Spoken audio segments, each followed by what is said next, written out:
ஒரு அற்பமான ஒன்று.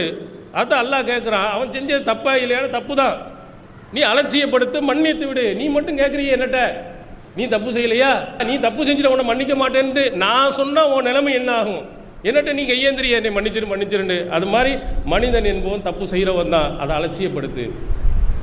அவன் எவ்வளோ பெரிய தப்பு செஞ்சான், இதை விட பெரிய என்ன தப்பு செய்ய போகிறான்? உங்களுடைய மகள் மீது அவதூறு சொல்வதை விட ஒரு பெரிய தவறு இருக்கா, அதையே மன்னிக்குவோம் என்று சொன்னால் மற்ற இதெல்லாம் நாம் எண்ணி பார்க்கணும். அவன் அப்படி செஞ்சான் இப்படி செஞ்சான்னு நீங்கள் அடித்து கொண்டாருக்கு. அதனால் உறவுகள் என்ன செய்யும், இன்னும் விலகும். அதன் காரணத்தினால் உங்கள் நண்பருடன் பேசாமல் இருந்து 3 நாட்கள் பேசாமல் இருந்தால் உங்களுடைய அமல்கள் எல்லாம் நிறுத்தி வைக்கப்பட வேண்டிய ஒரு சூழ்நிலைக்கு நீங்கள் ஆளாகுவீர்கள்.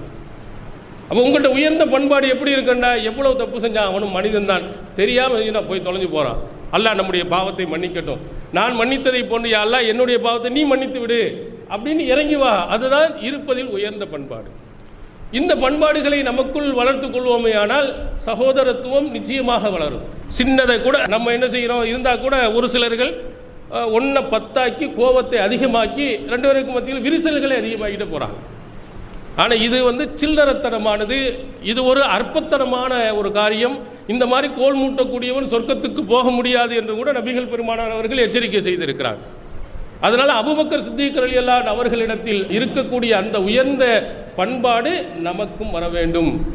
நம்மளோட வரக்கூடிய சண்டைகளை எல்லாம் பெருசுபடுது. எப்போதும் எவ்வளவு பெரிய கோபத்தை ஊட்டினாலும் அல்லாஹ்வின் மன்னிப்பு எனக்கு வேண்டும்ங்கிறத மட்டும் மனதில் நீங்கள் வைத்துக் கொள்ளுங்கள். நிச்சயமாக யாரையும் நீங்கள் மன்னித்து விடுவீர்கள். உங்களுக்கு மத்தியில் கசப்புணர்வு ரொம்ப நேரம் இருக்காது. ஆனால் 3 நாள் வரையிலையும் கோபத்தை ரொம்ப ஓகமாக இருந்தால் 3 நாள் வரை வச்சுக்க, அதுக்கு பிறகு சலா சொல்லி நீ சேர்ந்து விடு என்று நபிகள் பெருமானார் சொல்லியிருக்காங்க. இது இஸ்லாம் நமக்கு காட்டக்கூடிய மிக உயர்ந்த சிறந்த ஒரு பண்பாடு. அந்த பண்பாடையும் நம்முடைய வாழ்க்கையில் கொண்டு போகணும். அது மாதிரி